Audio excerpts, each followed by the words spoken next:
ఇవాళ మిర్చి రైతు కన్నీళ్లు పెడుతున్నటువంటి పరిస్థితి ఉన్నది. ఇక్కడే కాదు, ఆంధ్రప్రదేశ్లో అదే పరిస్థితి ఉన్నది. దేశవ్యాప్తంగా మిర్చి రైతుకు అదే పరిస్థితి ఉన్నది. మరి ఆంధ్రప్రదేశ్లో మిర్చి రైతులకు ఇబ్బంది కాగానే చంద్రబాబు నాయుడు గారు హుటాహుటిన ఫ్లైట్ వేసుకొని ఆయన పోయిండు. ఢిల్లీలో కేంద్ర మంత్రి ఛాంబర్లో కూర్చొని అక్కడ రివ్యూ పెట్టి అధికారులందరినీ పిలిపించి భయపెట్టి బెదిరించి మీరు మాకు ఇస్తారా సస్తారా, మద్దతు ధర ఇవ్వాల్సిందే, కేంద్రం మొత్తం మిర్చి కొనాల్సిందని ఆయన అక్కడ పోయి అల్లరి చేసిండు. మరి మన చీఫ్ మినిస్టర్ గారికేమో అక్కడ మా నిజామాబాద్ జిల్లాలో ఇక్కడ వరంగల్లో కూడా పసుపు రైతులు ఉంటారు, వాళ్ళ ధరలు పడిపోతున్నాయి, దాని మీద ఆయనకు సోయలేదు.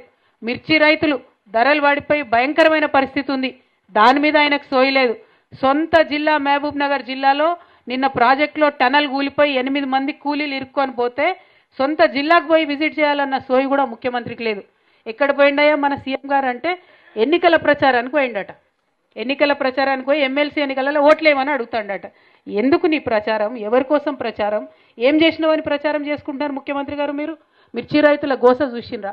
పసుపు రైతుల కన్నీళ్ళు పట్టించుకున్నారా? చచ్చిపోయినటువంటి కూలీల గురించి, ఇరుక్కపోయిన కూలీల గురించి ఏం జరుగుతుందో కనీసం కొద్దిగా మానవత్వమన్నా ఉండాలి కదా. మీరు వెళ్తే పనులు మంచిగా జరుగుతాయి, అక్కడ వాళ్ళని బయటికి తీసే ఆస్కారం ఉంటుంది. అందుకే నేను చెప్తా ఉన్నా, ఈ ప్రభుత్వం పీపీపీ మోడ్లో నడుస్తుంది.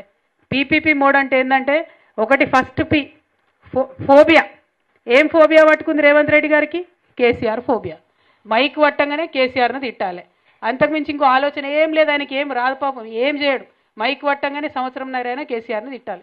ఒకటి కేసీఆర్ ఫోబియా. 2 ఇంకోటి ఏముంటుంది? పాలిటిక్స్. ఇక తెల్లారులేస్తే పాలిటిక్స్ ఇదే పాలిటిక్స్. అంటే మొత్తం అంతా కూడా ఇక్కడ మిర్చి రైతులు ఏడుస్తుంటే, పసుపు రైతులు ఏడుస్తుంటే అన్ని ఇడిసబెట్టిపోయి ఓట్లు అడగడానికి నిజామాబాద్కు పోయింది. నిజామాబాద్ అంట, కామారెడ్డి అంటే ఎక్కడెక్కడ పోయి వాళ్ళు ఓట్లు అడుగుతాడంట. 3వది పర్సెంటేజ్. ఏంది పర్సెంటేజ్? మీ అందరికి కూడా తెలుసు. బయట ప్రతి ఒక్కరు గల్లీ వరకు కూడా 10% సర్కార్ అని పిలుస్తున్నారు రేవంత్ రెడ్డి గారిని. అందరు ఇంకా మాకైతే అడ్రస్ కూడా చెప్తున్నారు, అక్కకి ఫలాన్ చోటకపోతే గడ పర్సెంటేజ్ ఇస్తే పనులు అవుతున్నాయని. సర్పంచులు ఉండొచ్చు ఇక్కడ మన వాళ్ళు చాలామంది, మీకు ఎవరికి బిల్లులు వస్తలేవు. కొంతమంది హుషారు ఉన్నోళ్ళు పోయి తెచ్చుకుంటారట పర్సెంటేజ్ ఇచ్చి. మరి ఆలోచన చేసుకోండి ఒక్కసారి.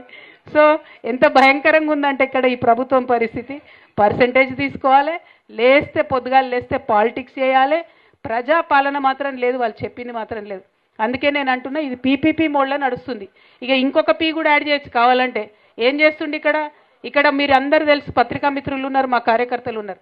ఏ ఒక్క గ్రామంలో ఎక్కడ కూడా మహిళలకు 2500 రూపాయలు ఇవ్వలే వారు చెప్పింది.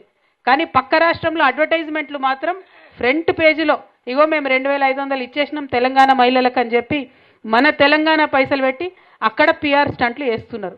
ఇక ఇవి తప్పితే పరిపాలన మీద వాళ్ళకి దృష్టి లేదు.